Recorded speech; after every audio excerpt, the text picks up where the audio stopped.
Jag vill presentera då Freja Ruth Emilsdottir som ska presentera om Battle of, och nu kommer min bästa isländska, Örlygsstaðir. Den är. Varsågod.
That was amazing. I didn't expect it to be like so just circular, like everywhere. I actually interact everywhere with it and turn and be able to see it all. It was actually amazing. That was great. I like that my chest was like vibrating. And then when you get to grab the rocks and throw it, I think I killed like maybe 5 people, hit 5 people. It was pretty accurate. It was a great experience. I would do it again.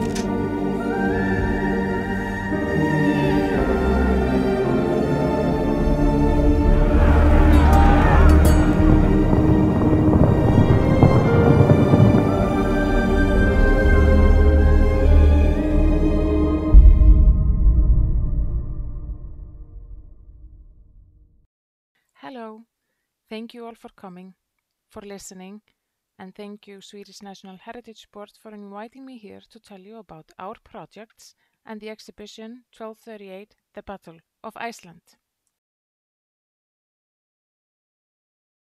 Every nation, every society has a historical site, the scene of an event that has caused change in everything and left a mark that maybe still is present in the soul of a nation. Tourists flock to these places, soak up the atmosphere, and try to visualize the events in order to understand, appreciate, enjoy, experience, and to be truly able to say, I was here. One such place in Iceland is the scene of the Battle of Örlygsstaðir, a fateful scene where power over Iceland was contested, where the Norwegian monarchy faced off against domestic rulers accompanied by church authority.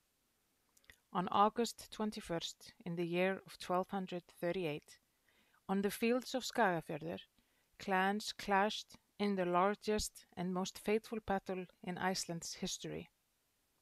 The story of the Battle of Örlygsstaðir belongs to Sturlunga Saga. It is the story about the end of the historical Icelandic first democracy in the world and left deep wounds in Icelandic society. An event like the Battle of Örlygsstaðir not only deserves a worthy place in history, but also provides an opportunity to deepen the understanding of the Icelandic national soul in conflict with itself and others, the history of great and small people, victories and defeats. The story of the past, told in the present, with the technology of the future, provides a unique opportunity in cultural tourism. First, a little bit about the idea behind this project and the environment from which it grows. We are located in the town of Sauðárkrókur in North Iceland, about 3 hours drive from Reykjavik on the dramatic and magnificent Arctic coastway. Iceland is known for its nature and spectacular landscapes, but also as the island of sagas. And dating back to settlement times, Iceland's history, with its literary and cultural heritage, provide great insights into the societal developments in Northern Europe over the centuries. The region where we are located is known for its rich history and culture, and an abundance of historical sites, cathedral, turf houses, and battlefields, but it is perhaps a little bit out of the beaten path. When starting this project, the main idea was to create a new magnet to promote the town of Sauðárkrókur, and to add an interesting stop to an already rich variety of stops in Iceland for heritage-seeking tourists. And last but not least, the goal was to bring to life the saga called the Sturlunga Saga and its main events, battles that took place in the surrounding area of Sauðárkrókur. We put the main focus on 4 big battles: the Battle of Örlygsstaðir, the battle in Húnaflói Bay, the Battle of Haugsnes, and Flugumýri Arsen. These events took place in the 1200s and can only be described as a civil war that ended up costing the Icelandic nation our independence that took us then 700 years to gain back. All of these battlefields are within 30-minute drive from our location, so we truly are in the middle of the stage when it comes to this dramatic storyline. We wanted to create an interesting exhibition and an interesting experience, and with traditional exhibition setups such as texts, pictures, artifacts, and costumes, we put our emphasis on gamification and digital storytelling using cutting-edge modern technology such as virtual reality and augmented reality to tell these stories and create an experience that transports our guests into the past. It is in this soil that our project was planted in 2017, when the municipality and private investors with interest in cultural heritage tourism started a collaboration that resulted in the opening of the exhibition 1238, The Battle of Iceland, in June 2019. Not at all a good time to open a new tourist destination, but through the pandemic we put more focus and emphasis on developing our technical solutions, and now, after almost 5 years of running and with the experience and knowledge we have gained on this journey, we are ready to help other museums, exhibitions, and historical sites on their road to integrate more technology into their stories. Gamification is an ideology that aims to make subjects interesting and fun so that the guest immerses in the game. The term is widely used in innovation, product development, marketing, computer games, management, learning, teaching, and last but not least, in the discussion of cultural communication. All over the world, companies, institutions, schools, communities are faced with the challenge of having to look for ways to utilize technology and the philosophy of gamification to stimulate interest in history, stories, and storytelling, as I'm sure many of you know. The so-called Y generation, individuals born from the 1980s and later, is a generation that probably has had the most freedom to play video games during their childhood, being often called the Nintendo generation. The uniqueness of this project lies in the focus that we place on using innovative technology to present a world of stories, to appeal to a wider audience while being informative and interesting at the same time, using the ideology of gamification. When we decided to use virtual reality to bring an old battle to life, we had a few key things we wanted to achieve. We wanted to stay true to the story and not to lose sight of the story in the technology. We wanted to make an immersive experience and our guests to interact and take part in the battle instead of only watching. To do this, we added the shock quests, and we decided that our guests would pick up stones and fight in the battle. We wanted to do our very best in making the environment of the battle as real as possible, by recreating accurately the landscape at site. We wanted to make an experience that people could connect to, regardless of their background, age, etc. And we wanted to make an experience that is fun and interesting as a game, a balance between a game and storytelling. We always have a staff member in our VR room that welcomes our guests, helps them put on the VR gear, and explains the experience to them. Watching others play is more fun than we anticipated, and when couples, families, or groups visit, it can be very lively with those watching, laughing at those who are playing and taking pictures and videos. The VR experience is 12 minutes in 4 chapters. The journey starts in a virtual museum where visitors can look at weapons and artifacts virtually and even pick them up and play with them. Edda, a flying storytelling guide, explains the context of the story and the background and introduces you to Sturla, your chief.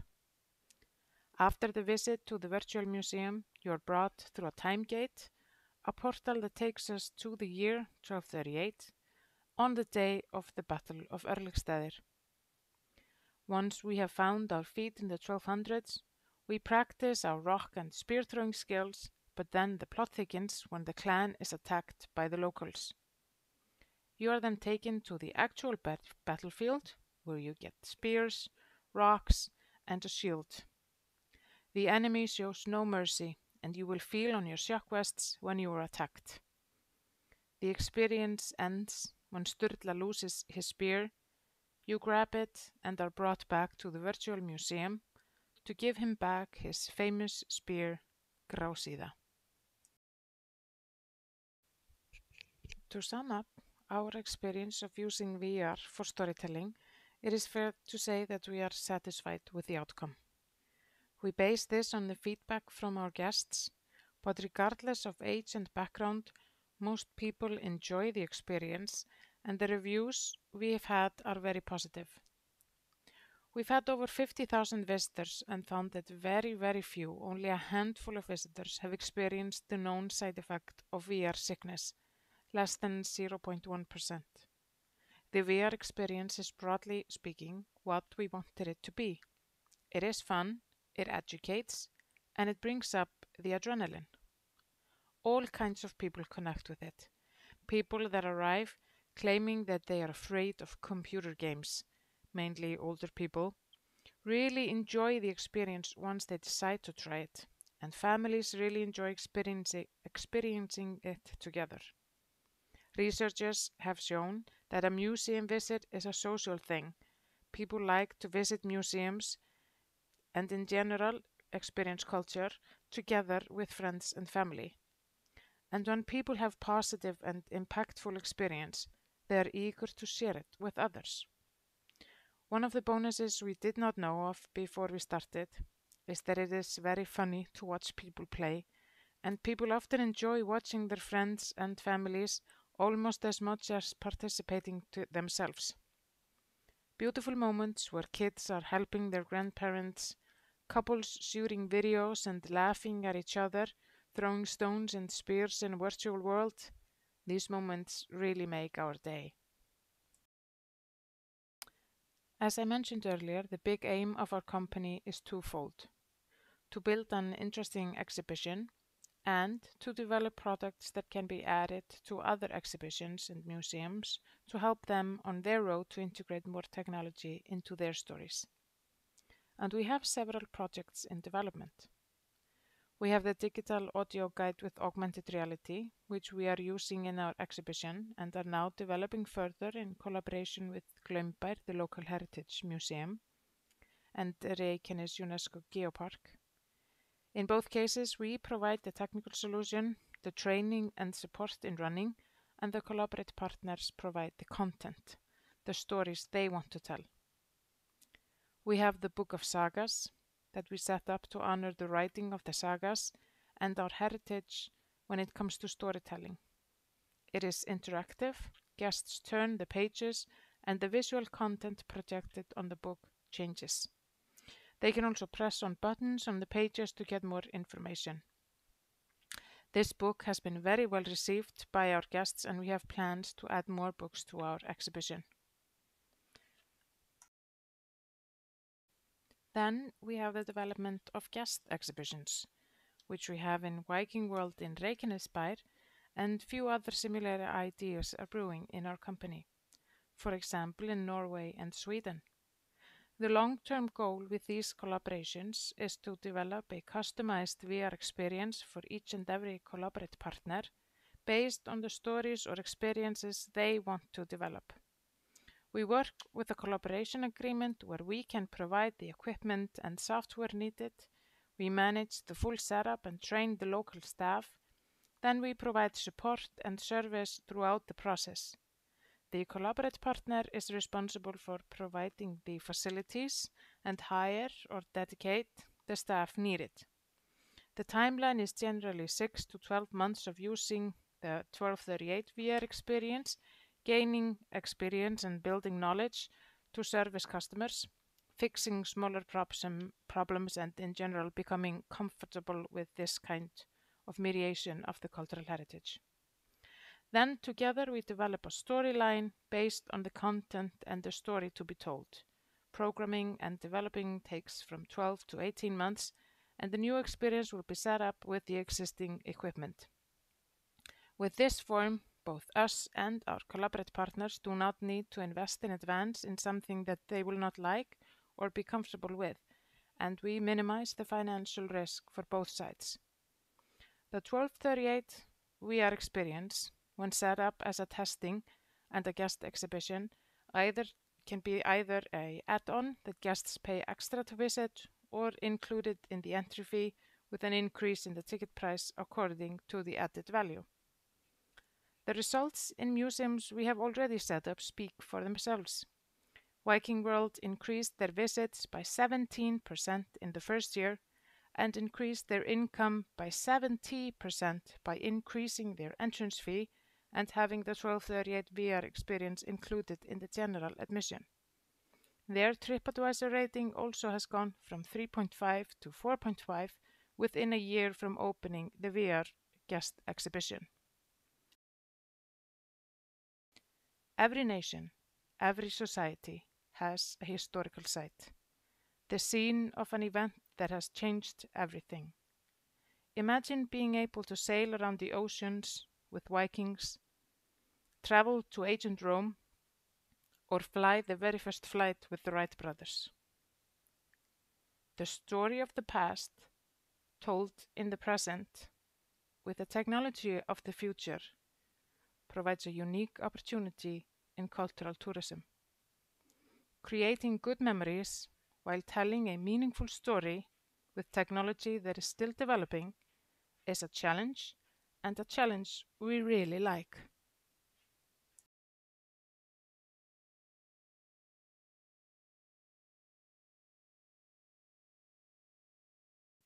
Okay, so let's see if we can come in contact with Freya.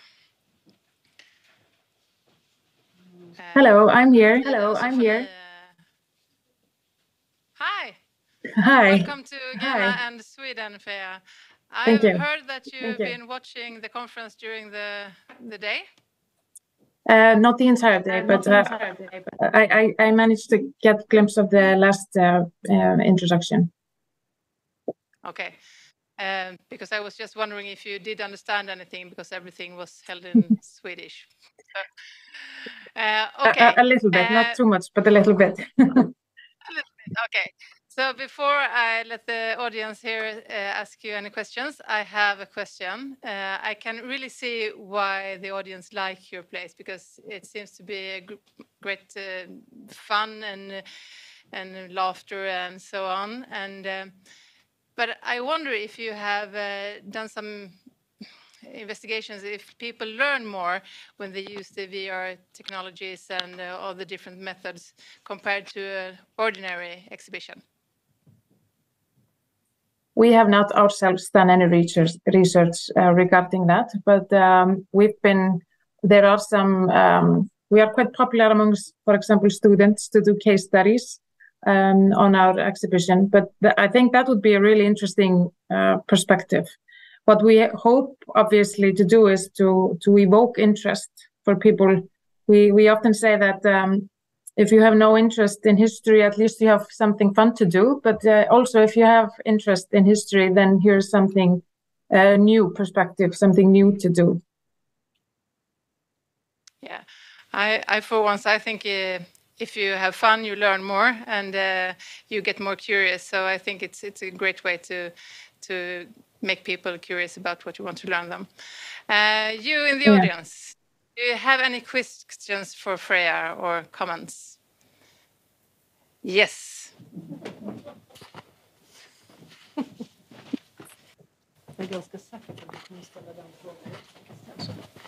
Hello, Freya. My name is Tove. Hello. I wonder, how much of a technical problems have you had with these VR headsets? With 50,000 visitors since you opened. In general, what we found is that we've not have a lot of technical problems. It's quite, we have the status or the requirements are pretty low when it comes to technical staff. We have a technical division that manages if something happens or if we keep making adjustments to the game, for example, having the spear fly a little bit better or the vibration to be at exactly the right time. But regarding the users, we have not had any technical problems. It's simple stuff as just updating to Windows 11 or something, just very simple, and remember to charge everything. And so it's very low requirement for technical when it comes to assisting the customer. I have a following question to you, Freya. This is Nina. We spoke we have had email contact, and now and it's following Tove. So I just want to make sure the VR headsets haven't been any wear and tear, so you have to change them. They are still working like the same setups, or do you need to buy new ones? No, we need to buy every now and then. We have some cords that we need to adjust, we have had to replace some of the headsets, but it's not something that it's as complicated as the headsets that I have now. It's just plug and play, really. Cool, thank you. Any more? Matthias? Hello, my name is Matthias. I'm really impressed by the quality of the VR environments. Were they produced in Iceland by companies in Iceland? Yes, they were produced by a studio called RVX or RVX Studios, which does like these kinds of. Mostly they do like for movies. They do these special effects, but also some VR. So yeah, everything is produced in Iceland.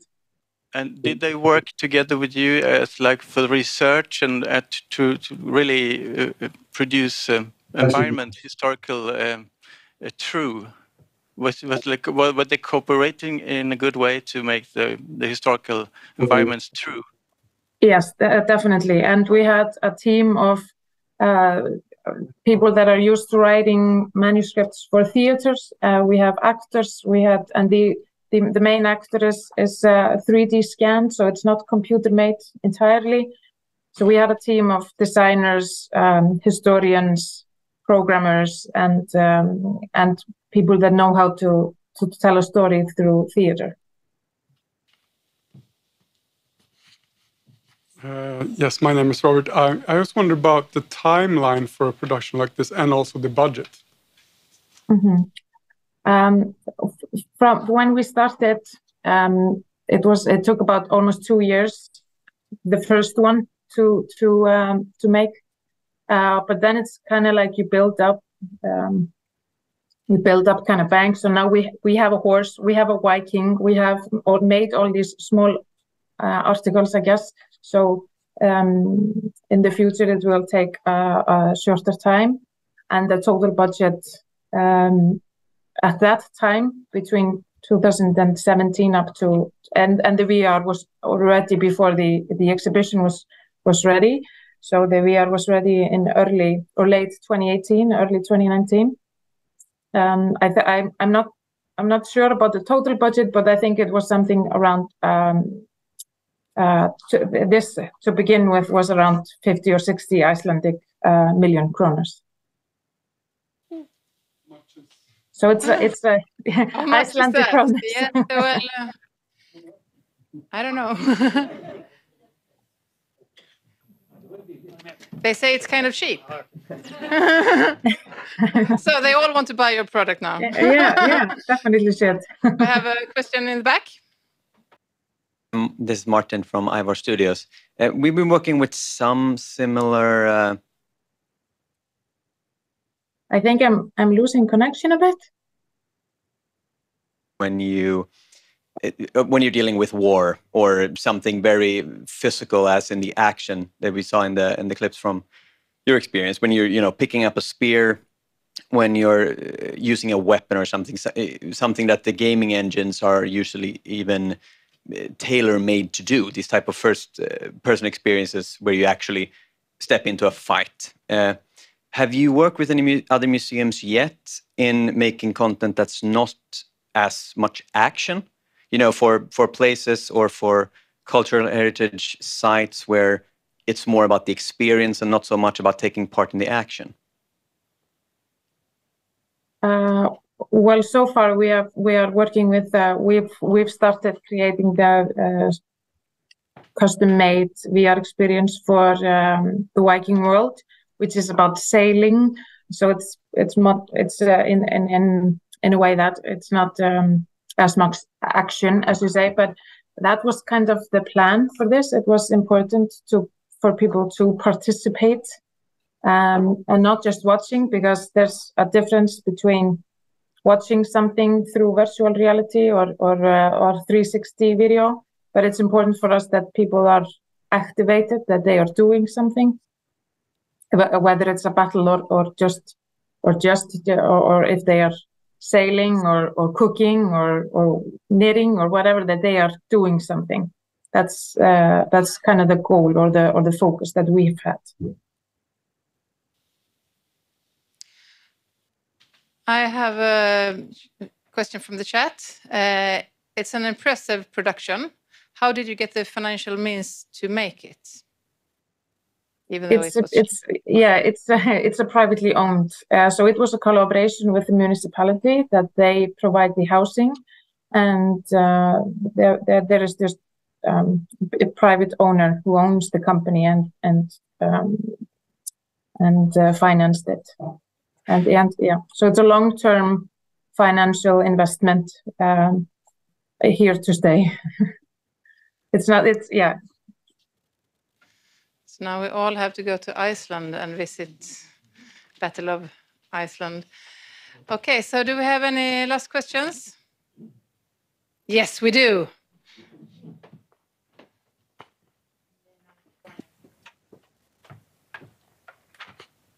Speaking of what you just said, like we all have to go to Iceland. Is there any plans on having this as a completely virtual experience? So you don't have to go to Iceland, but you can still be there and see everything. If you have a headset and stuff. Yeah, no, we don't plan on we sell access to it, and we don't want to sell it through a gaming engine like Steam or something like that. So we have to go to Iceland then. Yeah, yeah. Yeah. So so book next flight to. Okay. No more questions in the chat. No more questions in the room. And Nina, you are also satisfied with your questions? Yes. Okay. Great. Yeah, so and then I would like if there are any more questions, just don't hesitate to contact me via email or find me on LinkedIn or just if it works, some thoughts in the aftermath. Great. So a big thank you to you, Freyja. It was nice to have you here, and we will get some applause from the audience here.